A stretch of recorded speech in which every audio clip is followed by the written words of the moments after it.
The call came at 2:17 p.m. Mrs. Olivia Bennett, there's been an accident. Your husband Michael didn't make it. Your daughter Hannah is in critical condition. My world collapsed in seconds. Through blinding tears, I called my parents. Michael's dead and Hannah might not survive, I sobbed. Their response? We're at Connor's birthday party right now. Can this wait? 30 days later, when they heard about the settlement money, suddenly they had time. They wanted half. I showed them what real loss looks like. Where are you watching from? Drop a comment below and hit subscribe to follow my journey through grief, betrayal, and eventually, healing. Before that horrific Tuesday afternoon changed everything, Michael and I had built what I thought was a perfect life. We met during our junior year at Northwestern University. I was studying finance, staying up late in the library when this tall, smiling architecture student asked if he could share my table. Michael Bennett had the kindest brown eyes I'd ever seen and a laugh that made everyone around him smile. After graduation, he pursued civil engineering while I became a financial analyst at a respected firm in Chicago. Our wedding came 3 years later, a beautiful October ceremony with golden leaves swirling around us as we said our vows. We bought our first home a year after that, a charming 3-bedroom colonial with a backyard perfect for the family we dreamed of building. But life had other plans. For years of fertility treatments, 3 miscarriages and, countless tears later, we were about to give up when our miracle happened. Hannah Elizabeth Bennett arrived after a difficult pregnancy, weighing 6 pounds 2 ounces, with her father's brown eyes and my stubborn chin. From the moment we brought her home, Hannah became our universe. Michael would spend hours building elaborate blanket forts in the living room, complete with structural supports that he insisted were necessary for proper fort integrity. Every Sunday morning, the 3 of us had pancake competitions, creating increasingly ridiculous shapes and voting on whose creation was the most imaginative. Hannah's unicorn-shaped stack usually won, though Michael's attempt at the Sears Tower deserved honorable mention for ambition, if not execution. I treasured our evening routine the most. After dinner, we'd gather at the kitchen table for homework, art projects, or board games. Michael taught Hannah chess when she was just 6, and she stunned us both by beating him legitimately by age 8. She gets her strategic mind from you, live, he'd say with pride, though we both knew her competitive streak was all Michael. Throughout these happy years, my relationship with my parents remained complicated.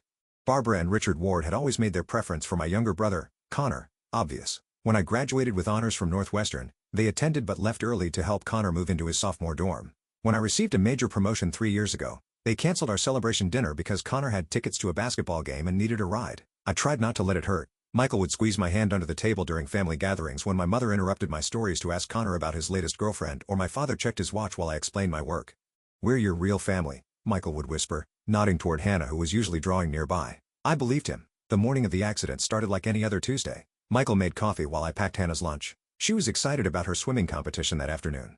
"Mom, watch for me to do the backstroke flip turn like Coach Janet taught us," she said, demonstrating the motion with her arms at the breakfast table. "I wish I could be there, sweetie, but I have that quarterly review meeting." I apologized, zipping her lunch into her dolphin-shaped lunch bag. "Dad will record it for me, right?" "Already planning my camera angles," Michael confirmed, kissing the top of my head as he passed.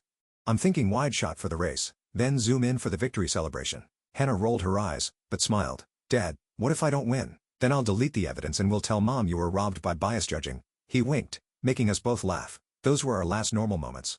Our last shared breakfast. The last time I heard Michael's laugh or saw Hannah's eye roll. The last ordinary morning before everything shattered. I kissed them both goodbye at 7:45 a.m. Michael would drop Hannah at school before heading to his construction site, then pick her up early for the swim meet.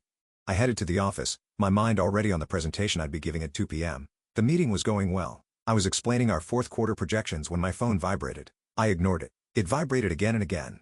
When it buzzed a fourth time in 5 minutes, I apologized to the room and glanced at the screen for calls from a number I didn't recognize. As I excused myself to step outside, it rang again. "Is this Olivia Bennett?" a serious voice asked. "This is Officer Martinez with Chicago PD. There's been an accident involving your husband and daughter." The world tilted. I grabbed the wall to stay upright. The next words would divide my life into before and after, though I didn't know it yet. "You need to come to Northwestern Memorial immediately. Your husband's vehicle was struck by another driver. I'm very sorry to tell you that Michael Bennett was pronounced dead at the scene. Your daughter Hannah is in critical condition." I don't remember dropping my phone. I don't remember my colleague Rachel finding me collapsed in the hallway. I don't remember her driving me to the hospital, though she later told me she ran red lights to get me there faster. The next clear memory I have is standing in the emergency department, screaming my husband's name as if volume alone could bring him back from wherever he had gone. The accident report painted a clinical picture of the worst day of my life. At 1:42 p.m., a red pickup truck driven by Thomas Wells, 46, ran a red light at the intersection of Madison and Halsted. His blood alcohol level was later measured at 0.21, nearly 3 times the legal limit. The truck struck the driver's side of Michael's silver Honda Civic at approximately 48 miles per hour. Michael died instantly from catastrophic head trauma. Hannah, secured in her booster seat on the passenger side, suffered a severe traumatic brain injury for broken ribs, a punctured lung, and a fractured femur. These facts were delivered to me by Officer Martinez in a quiet room off the emergency department. I couldn't process them. All I could think was that Michael had been taking Hannah to her swim meet. She had been so excited to show off her new flip turn. She'd never gotten the chance. Dr. Lawrence, a neurosurgeon with kind eyes and gray temples, explained Hannah's condition while using words that seemed to come from a foreign language. Intracranial pressure, induced coma, cranial monitoring, cerebral edema. I nodded as though I understood, but all I comprehended was that my 9-year-old daughter might never wake up.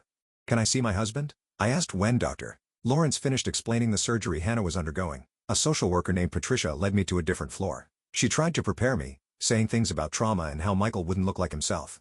Nothing could have prepared me for seeing my vibrant, laughing husband motionless under harsh, fluorescent lights. His face was surprisingly peaceful but wrong somehow, empty of the animation that had made him Michael. I touched his hand. It was cold. That's when I finally broke, collapsing across his chest, begging him to wake up, to not leave us, to come back and help me because I couldn't do this alone. I don't know how long I stayed there. Eventually, Patricia gently guided me back to the surgical waiting area. Hannah was still in surgery. I sat alone, staring at my phone. I needed to call my parents. They needed to know. They needed to come. Barbara answered on the 4th ring, the sounds of celebration in the background. "Olivia, we're right in the middle of Connor's birthday lunch." "Mom," I could barely speak through my tears. "Michael's dead. There was an accident. Hannah's in surgery. I need you." There was a pause. "Oh my goodness, that's terrible." Her voice lowered slightly but maintained its composure. "We're at Rosetta's with all of Connor's friends. We've rented the whole back room. Can this wait until this evening? Connor's about to open his presents." I couldn't believe what I was hearing. "My husband is dead, Mom. Your granddaughter might not survive the night." "I understand, dear, but we can't just leave right now. That would be rude to everyone who came to celebrate. I'll call you tonight to check in." The call ended. I sat frozen, a new kind of pain joining the tsunami of grief. My parents weren't coming. They chose Connor's birthday party over the worst moment of my life. My friend Megan arrived an hour later, having seen my desperate text. She sat with me through the night as Hannah underwent one surgery, then another. She brought me coffee I couldn't drink and sandwiches I couldn't eat. She called Michael's parents in Florida, who immediately booked flights despite their advanced age and health issues. She contacted my boss, explained the situation, arranged for bereavement leave. She did everything my parents should have done. The first 72 hours passed in a fog of grief and fear. I alternated between sitting beside Hannah's bed in the pediatric ICU, her small body connected to more machines than I could count, and making arrangements for Michael's funeral. His parents arrived, shell-shocked and gray with grief, yet still finding strength to support me. My parents called once, briefly, making vague noises about visiting when things settled down. Dr. Lawrence explained that Hannah's condition was critical but stable. They had placed her in a medically induced coma to help her brain heal. "The next few days are crucial," he said gently. "All we can do now is wait and monitor." So I waited. I slept in a chair beside Hannah's bed, waking at every beep or change in the rhythm of the machines keeping her alive. Nurses named Sophia and Daniel became my lifelines, explaining each procedure, each medication, each small sign of hope or concern. On the 4th day, a man in a suit appeared at Hannah's door, introducing himself as Jeffrey Williams, an attorney specializing in accidents and wrongful death. "Your friend Megan contacted me," he explained. "The driver who hit your husband was heavily intoxicated and has multiple prior DUIs. There will likely be both criminal charges and potential for a substantial civil settlement. I don't want to overwhelm you right now, but certain legal steps should be taken quickly to protect your and your daughter's interests."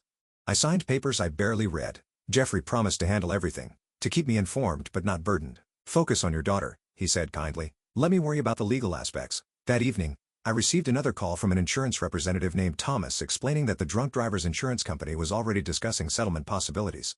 The words washed over me meaninglessly. No amount of money would bring Michael back or guarantee that Hannah would wake up. As Hannah's first week in the hospital stretched into the second, I realized I needed to plan Michael's funeral alone. His parents had returned to Florida temporarily to arrange longer-term care for Michael's father, who suffered from advanced Parkinson's and couldn't be left with neighbors indefinitely. My parents had sent flowers but explained that Connor had a job interview they needed to help him prepare for.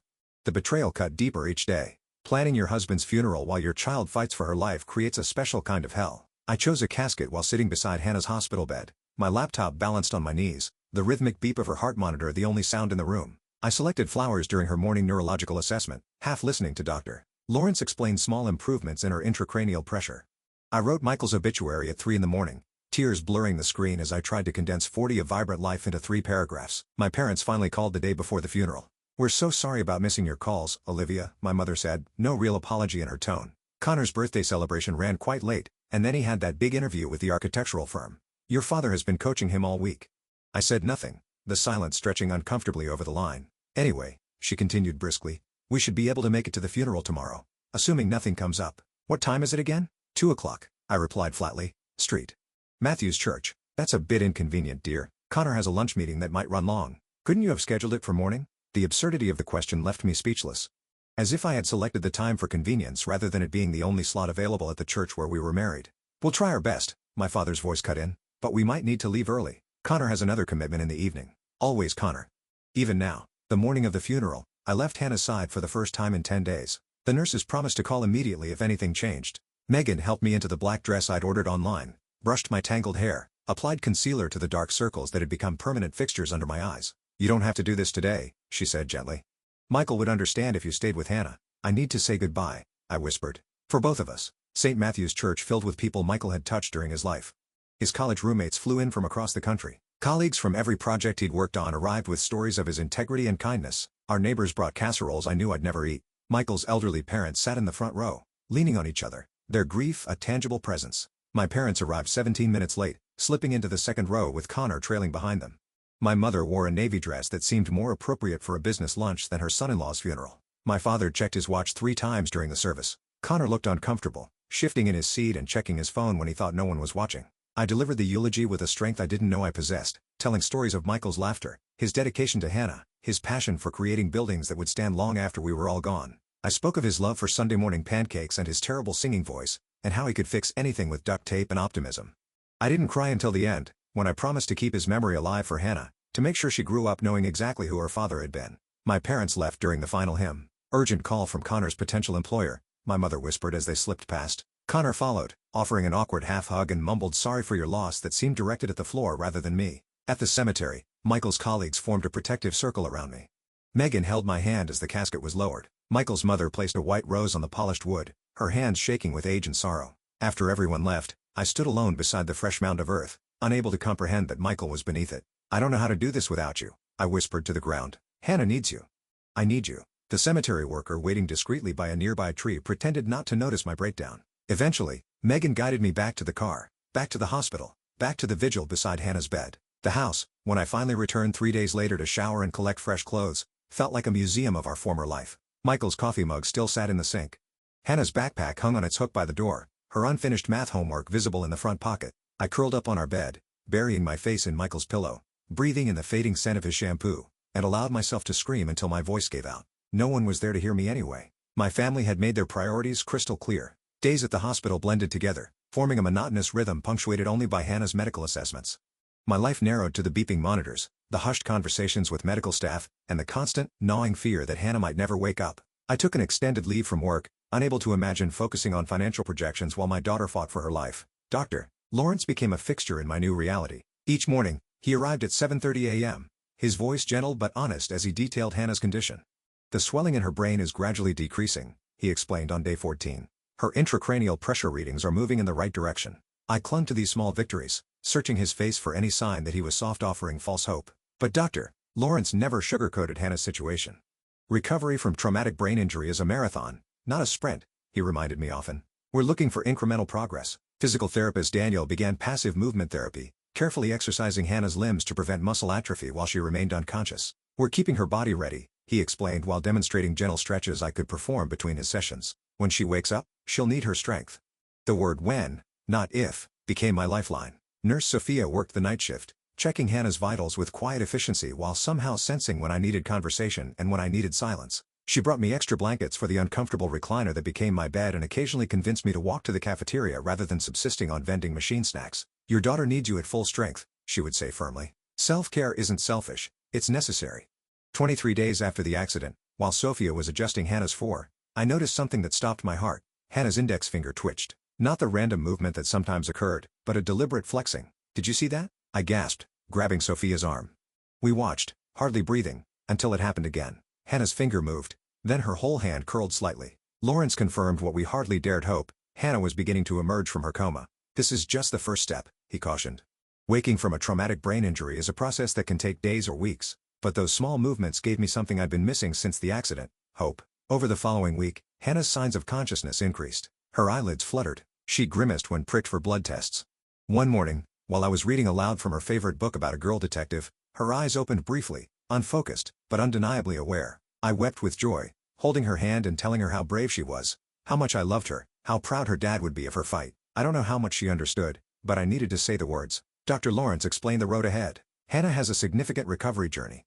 We're seeing positive neurological signs, but she suffered serious trauma. She'll need extensive rehabilitation therapy. Speech, physical, occupational, cognitive. It's going to be comprehensive and intensive. The medical team taught me to communicate with Hannah through hand squeezes.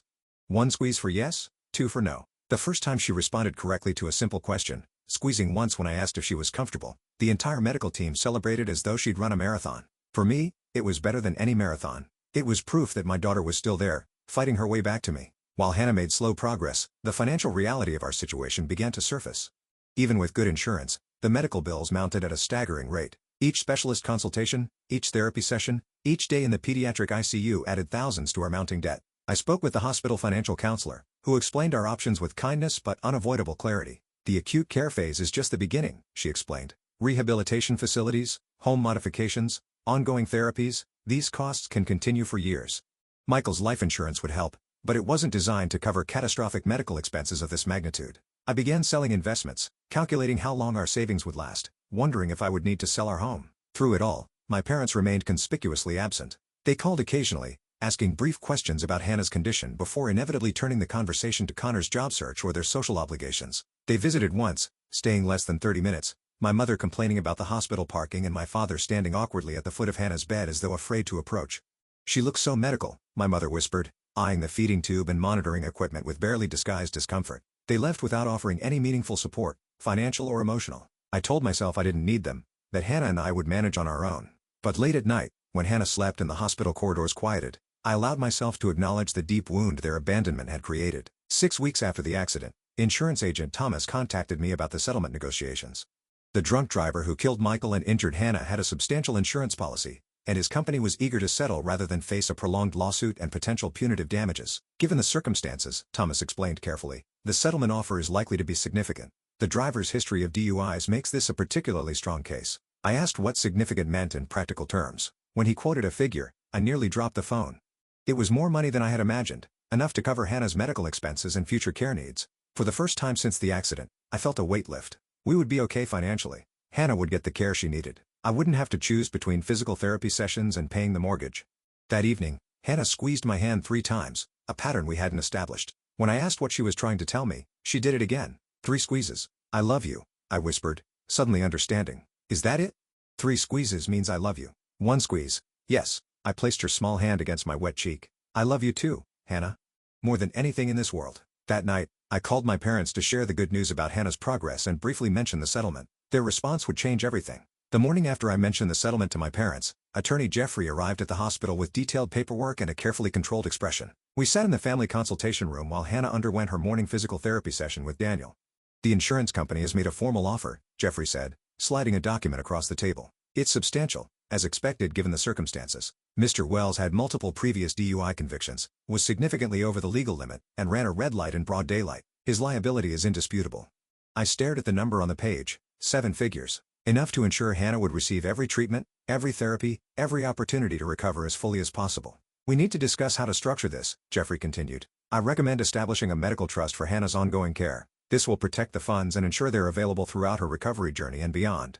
For the next hour, Jeffrey outlined options for managing the settlement. A significant portion would be placed in a structured settlement, providing regular payments for Hannah's care over her lifetime. Another portion would be available immediately for current medical expenses, necessary home modifications, and specialized equipment Hannah might need during rehabilitation. What about taxes? I asked, my financial analyst background surfacing through the fog of grief and exhaustion. Settlements for physical injuries are generally tax-exempt, Jeffrey explained, but we'll work with a specialized accountant to ensure everything is properly structured. As Jeffrey outlined the financial details, I found myself thinking of Michael. He had always handled our long-term financial planning, joking that it was only fair since I managed our day-to-day finances. You keep us afloat, I'll chart the course, he'd say. Now I was navigating alone, making decisions that would affect Hannah's entire future. Take some time to review everything, Jeffrey said as our meeting concluded, but don't wait too long. The sooner we accept and structure the settlement, the sooner those funds become available for Hannah's care. I spent that afternoon researching pediatric rehabilitation facilities, calculating lifetime care costs, and consulting with Dr. Lawrence about Hannah's long-term prognosis. The numbers were staggering, but the settlement would cover them. Hannah would have what she needed. That certainty felt like the first solid ground I'd stood on since the accident. That evening, my phone rang with my parents' number. Olivia, your father and I have been discussing your situation. My mother began without preamble. We've decided it's time we visited properly. How about tomorrow afternoon? Their sudden interest caught me off guard. In 7 weeks, they had visited exactly once, staying less than half an hour and offering no meaningful support. Hannah's been showing real improvement, I said cautiously. She's communicating with hand squeezes and her eyes are focusing better. The doctors are optimistic. That's wonderful, dear. And the settlement matter you mentioned? Has that progressed? The slight shift in her tone triggered a warning bell in my mind. It's being handled, I replied vaguely. The attorney is working out the details. Your father knows quite a bit about financial matters, she pressed. He'd be happy to look things over, offer some guidance. These situations can be complex for someone without experience. I nearly laughed. I was a financial analyst with an MBA. My father was a high school history teacher who consistently made poor investment choices. I appreciate the offer, but I have professional advisors, I said. Will you be coming around lunchtime tomorrow? I should prepare Hannah. She gets anxious around visitors she hasn't seen in a while. The subtle criticism wasn't lost on my mother. We'll be there at 1, she said stiffly before ending the call. The next morning, I gently explained to Hannah that her grandparents would be visiting. They haven't been able to come much because they've been busy, I said, choosing my words carefully. Hannah deserved to know her grandparents loved her, regardless of my complicated feelings toward them. Hannah squeezed my hand once. Yes, she understood. Then she squeezed twice. No, she wasn't happy about it. Even at 9 years old, even with a traumatic brain injury, Hannah saw through pretenses. My parents arrived precisely at 1 o'clock, bearing a stuffed bear from the hospital gift shop and a bunch of bright balloons. My mother had applied full makeup and wore a smart pantsuit, as though visiting a business associate rather than her injured granddaughter. My father trailed behind her, carrying a folder that immediately raised my suspicions. Hannah, look how much better you're doing, my mother exclaimed with forced brightness. Soon you'll be up and about back to normal. I saw Hannah's heart rate increase slightly on the monitor. Dr. Lawrence had warned against suggesting quick or complete recovery. Hannah was making remarkable progress but faced months or years of rehabilitation. Hannah is making steady progress, I corrected gently. We're celebrating each small victory, aren't we, sweetie? Hannah squeezed my hand once. Yes. My mother placed the bear on Hannah's bedside table, then immediately turned to me. Olivia, we need to discuss some important matters. Perhaps we could step outside. Anything you need to say can be said here, I replied. Hannah's speech therapist encourages normal conversation around her, even if she can't fully participate yet. My mother's smile tightened. Very well. Your father and I have been talking about the settlement situation. We understand it's quite substantial. It's designed to cover Hannah's medical needs, I said flatly. Her care could extend for decades. Of course, my father interjected, opening his folder, but these situations require careful management. Family support structures. As they continued speaking, I noticed they kept glancing toward the door, clearly wanting a private conversation. I excused myself briefly to use the bathroom, and as I returned, I overheard their whispered conversation from the hallway. We should be entitled to some consideration, my mother was saying. We're family. Connor's business idea could really take off with proper investment. The settlement is meant to be shared, my father agreed. Family supports family. A cold understanding washed over me. This wasn't about supporting Hannah or me. This was about getting access to the settlement money. I stepped back into the room, my face carefully neutral. Hannah's getting tired, I announced. Perhaps we should continue this conversation another time. My parents exchanged glances. We'll stop by your house next week, my mother said decisively. Once Hannah's asleep for the night, we can have a proper family discussion then. After they left, Hannah squeezed my hand twice. No, she hadn't enjoyed their visit. I know, sweetheart, I whispered, stroking her hair. I know. That night, I called Megan and explained the situation. Her outrage matched what I was feeling but couldn't express. They can't be serious, she fumed. That money is for Hannah's care. I think they're very serious, I replied, watching Hannah sleep. And I think they're going to push hard. What will you do?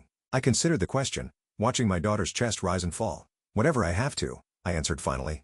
Whatever I have to. 1 week after their hospital visit, my parents arrived at my front door precisely at 7 in the evening. Connor stood slightly behind them, looking uncomfortable but determined. Hannah was asleep upstairs, a night nurse staying with her, while I dealt with what I knew would be an unpleasant conversation. Olivia dear, my mother greeted me with air kisses that didn't touch my cheeks.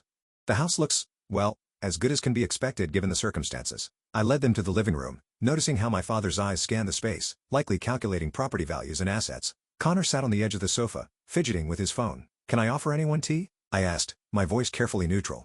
That would be lovely, my mother replied. Then we can get down to business. I went to the kitchen, taking longer than necessary to prepare the tea tray. My hand shook slightly as I arranged cookies that no one would eat. Through the doorway, I could hear their muted conversation, catching phrases like reasonable percentage and family obligation. When I returned with the tea, my parents had positioned themselves on the sofa like a united front. Connor had moved to an armchair, still looking uncomfortable but resigned to his role in whatever they had planned. Olivia, my father began once I'd poured the tea, we've given considerable thought to the family situation. This settlement represents a significant opportunity. The settlement is for Hannah's medical care, I said flatly. Her rehabilitation could take years. The funds will be placed in a medical trust. My mother waved her hand dismissively. Yes, Yes, of course Hannah's needs must be addressed, but surely this settlement exceeds those requirements. These awards typically include substantial compensation for emotional distress, loss of companionship, and so forth. What your mother is saying, my father continued, is that there should be room to support the entire family. We're all affected by this tragedy. I sipped my tea, waiting for them to reach their point. We believe, my mother said, leaning forward, that a fair division would allocate 50% of the settlement to Hannah's care, with the remaining 50% distributed among the family to help us all move forward.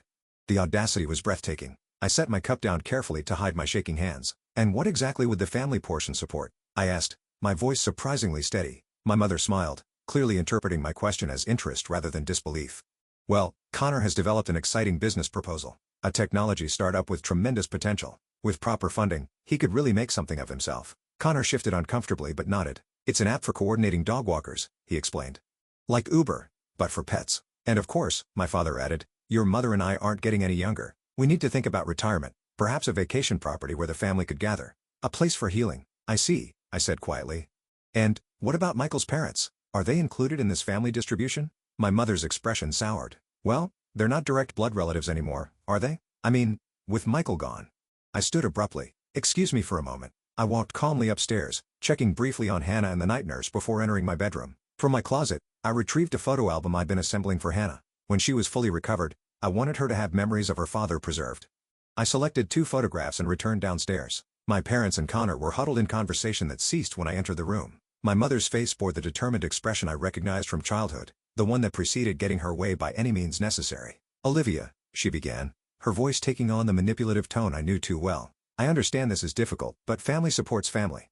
That's what we do. Your father and I raised you, supported your education, gave you every advantage. Now it's time for some reciprocity. Connor's business idea is genuinely promising, my father added. With the right investment, it could provide for all of us in the long run.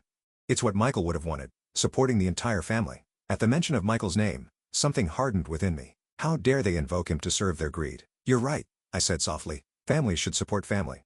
My mother's face brightened. I knew you'd see reason, dear. Before we discuss percentages, I continued, I'd like to show you something. I handed them the first photograph. It showed Michael in his casket, his face peaceful but unmistakably dead. I had taken it for Hannah so that someday she would have a record of saying goodbye to her father, a goodbye she had been too injured to attend. My mother gasped. My father's face drained of color. Connor looked away. This is what 50% of my loss looks like, I said, my voice steady despite the tears threatening to fall.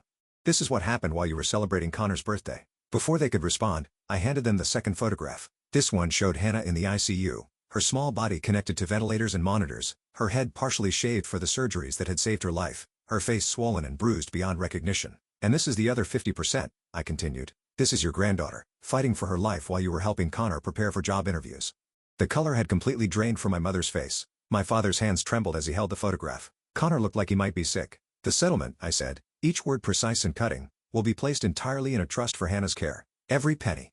It will cover her medical expenses, her therapy, her equipment, her education, her future. It will ensure that my 9-year-old daughter who lost her father and nearly lost her own life has everything she needs to recover and thrive. I stood, indicating our conversation was ending. True family shows up. True family sits in hospital waiting rooms and brings coffee at 2 in the morning and holds your hand when you identify your husband's body. True family doesn't wait until there's money involved to suddenly care. My mother's shock was transforming to indignation. Now listen here, Olivia. We are your parents. We deserve respect and consideration. Respect is earned, I replied quietly. And you haven't earned it. I'd like you to leave now. When you're ready to be actual grandparents to Hannah, to support us without conditions or expectations, you can call. Until then, we don't need the kind of family you're offering. Connor stood first. I'm sorry, Live, he said, and I was surprised to see genuine regret in his eyes. I didn't mean for it to be like this. My parents rose stiffly, my mother clutching her purse like a shield. You'll regret this decision, she said coldly. When Hannah needs us, when you're overwhelmed trying to manage alone, you'll wish you hadn't been so stubborn. Maybe, I acknowledged, but I'd rather struggle alone than watch you treat my daughter's tragedy like a lottery win. Goodbye, Mom, Dad, Connor. I held the door open, watching them walk to their car in silence. As they drove away, I felt a strange combination of grief and relief wash over me. I had lost my husband, I had nearly lost my daughter, now I had lost my parents too, though in truth, I suspected they had never really been mine to lose. That night, I slept in the chair beside Hannah's bed, the monitor's steady beeping a reminder that what remained of my family was still here, still fighting, still worth every sacrifice. 6 months after the confrontation with my parents, Hannah sat in her wheelchair on our back porch, laughing as she threw bread to the birds gathering in our yard. Her progress had been remarkable, though not without setbacks. The wheelchair was likely temporary, according to her physical therapists. With continued work, she would probably walk again, though perhaps always with a slight limp. Her speech had returned, sometimes halting when she was tired but growing stronger each week. Cognitive testing showed lingering effects from her brain injury, particularly in mathematics and short-term memory, but her personality, her humor, her essential-handedness remained intact. "Mom," she called, pointing to a cardinal that had landed on our fence. "Look at that red one. Dad would have loved to see it." We had made talking about Michael a natural part of our daily lives. His photos remained throughout the house. We shared Dad's stories at dinner, sometimes laughing, sometimes crying, but always keeping his memory alive and present. "He would have," I agreed, joining her on the porch. "Remember how he used to make up silly names for the birds? What do you think he would have called that one?" Hannah considered the cardinal seriously. "Probably Sir Red Hood the Magnificent," she decided, making us both laugh. Our new routines had gradually solidified. Hannah attended therapy sessions 3 times weekly at a rehabilitation center specializing in pediatric brain injuries. I had returned to work part-time with flexible hours that allowed me to be home when Hannah needed me. Michael's parents visited monthly, staying in our guest room and filling the house with warmth and stories of Michael's childhood. The settlement had been finalized and structured exactly as Jeffrey had recommended. A trust provided for Hannah's ongoing medical needs, with additional funds set aside for her education and future. Our financial situation was secure, though I would have traded every penny to have Michael back and Hannah uninjured. "Mom," Hannah said as we watched the birds, her voice taking on the hesitant quality that appeared when she broached difficult topics. "Why don't Grandma and Grandpa Ward ever visit? Are they mad at us?" The question pierced my heart. Despite everything, Hannah missed her grandparents. I had been careful never to disparage them in her presence, believing she had the right to form her own opinions. "They're not mad at us, sweetie," I said carefully. "Sometimes grown-ups make choices about where to spend their time and energy. Grandma and Grandpa Ward have been focusing on Uncle Connor lately." Hannah considered this. "But they know I got hurt, right? And that Dad died." "They know," I confirmed, choosing my next words with extreme care. "I think sometimes people don't know how to handle very sad things. They might stay away because they're uncomfortable or don't know what to say."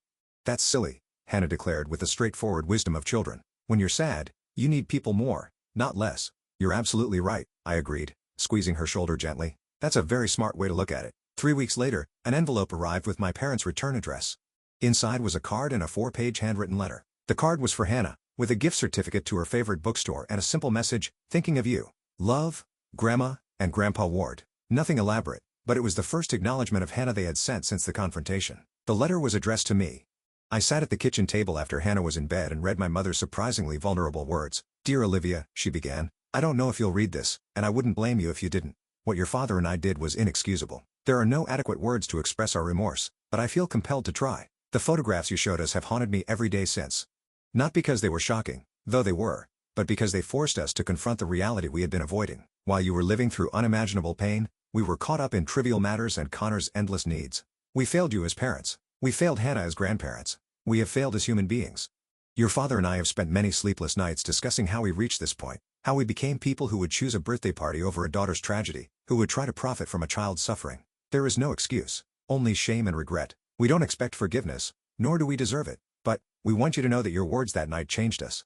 We are trying to become better people, people worthy of eventually being part of your and Hannah's lives again, if you'll ever have us." Connor has also been reflecting deeply. He broke off contact with us for several weeks after that night, calling us disgusting for our behavior. He was right. He's since been volunteering at a rehabilitation center similar to Hannah's, trying to understand what you and she are experiencing. If you're willing, we would like to visit Hannah on her upcoming birthday. No expectations, no demands, just to be present, to begin the long process of earning back a place in your lives. If this is unwelcome, we understand completely. With deepest remorse and love, Mom. I folded the letter, unsure how to feel. Part of me wanted to tear it up, to protect Hannah and myself from further disappointment, but another part recognized genuine remorse in my mother's words. People could change, couldn't they? Wasn't that what I was teaching Hannah about her own recovery? That setbacks weren't permanent? That growth was always possible? After several days of consideration, I called my mother. "Hannah's birthday gathering will be small," I said when she answered, skipping any greeting. "Just a few friends from therapy, Michael's parents, and Megan's family. 3 to 5 on the last Saturday of the month. If you want to come, you're welcome. But it needs to be about Hannah, not about fixing our relationship." The silence on the other end lasted so long I thought the call had dropped. "Thank you, Olivia," my mother finally said, her voice thick with what sounded like tears. "We'll be there, on Hannah's terms." On your terms. Hannah's 10th birthday arrived with perfect early autumn weather. We set up a small party in the backyard, with decorations featuring her newest obsession, marine biology. Michael's parents helped hang streamers and blow up balloons, their gentle presence a reminder that family could be a source of strength rather than pain. When my parents arrived, precisely at 3 o'clock, the awkwardness was palpable.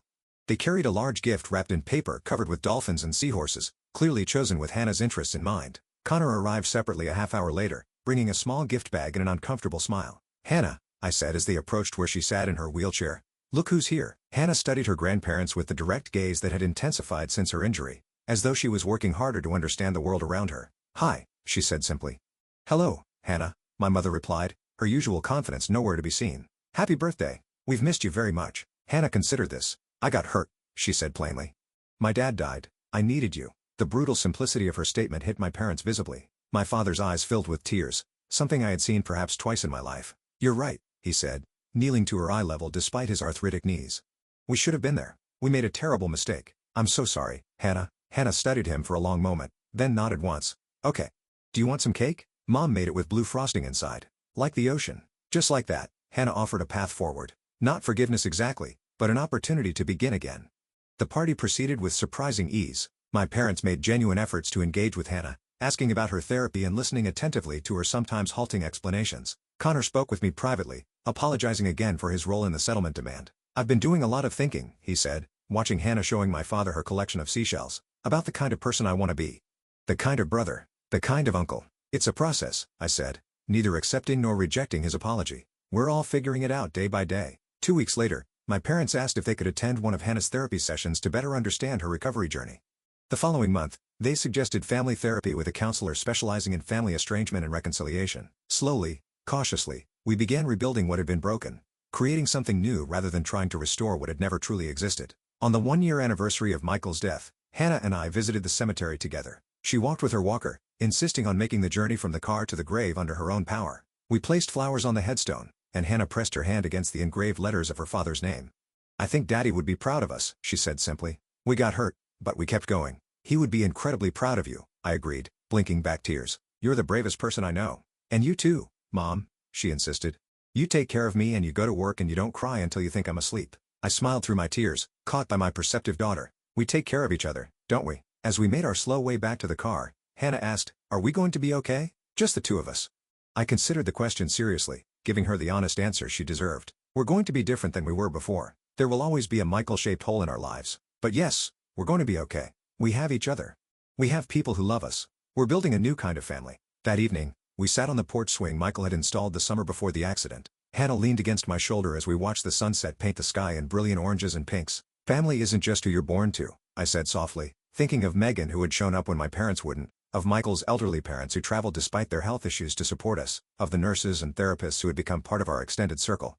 Family is who shows up, who stays, who loves without conditions. Hannah nodded sleepily against my shoulder. "Like us," she murmured. "Exactly like us," I agreed.